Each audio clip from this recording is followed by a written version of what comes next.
जय श्रीमनारायण। राधे राधे। यज्ञ से धन, पुत्र, यश, कृति की प्राप्ति होती है। यज्ञ के द्वारा समाज का कल्याण और वातावरण के साथ साथ यश, कृति, पुत्र की भी प्राप्ति होती है।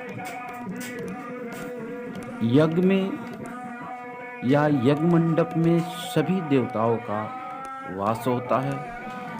सभी देवता देवी आकर के निवास करते हैं। यज्ञ में अग्नि मंथन के द्वारा अग्नि को प्रकट किया जाता है। जो आप सभी देखते हैं कि अग्नि मंथन किया जा रहा है और इससे अभी अग्नि प्रकट हुई और इसी अग्नि के द्वारा ये 11 जो कुंड बने हैं, सभी कुंड में अग्नि को प्रज्वलित किया जाएगा और उसके बाद हम सभी लोग, जितने जजमान लोग हैं, वे सभी इससे हवन करेंगे। तो कहते हैं जो अग्नि की स्वतः यहाँ प्रकट हो जाते हैं।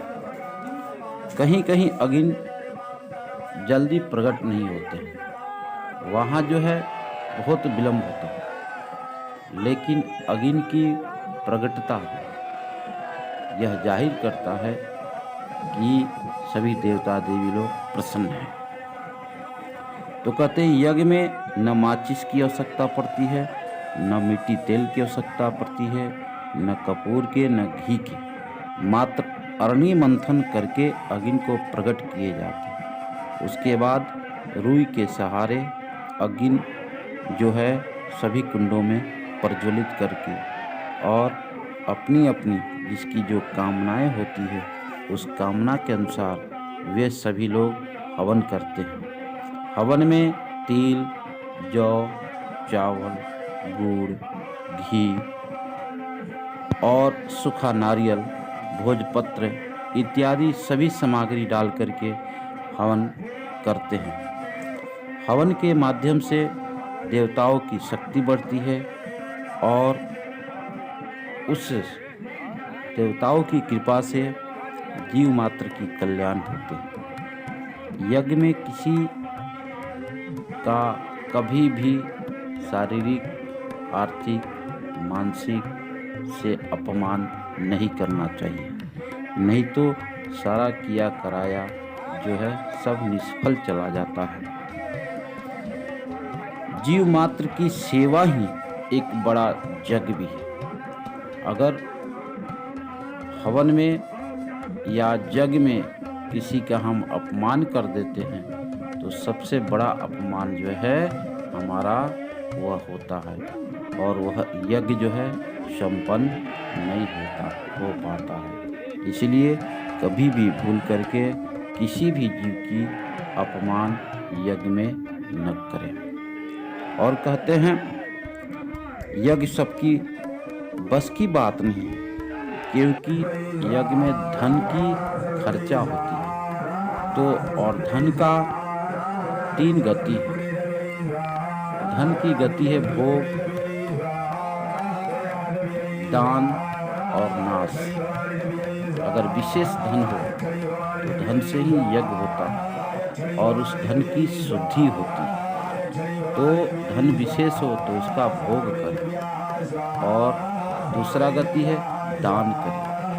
तो धन रहेगा तभी जग हो पाएगा और जग में सबकी प्रसन्न किया जा सकता है। तो धन का ये दूसरी गति है दान, जो हम लोग जग के माध्यम से ब्राह्मणों को, संतों को भंडारा देते हैं, उनको प्रसन्न करते हैं। तो कहते हैं अगर ये दोनों नहीं होता है तो अंत में धन की तीसरी गति स्वतः हो जाती है।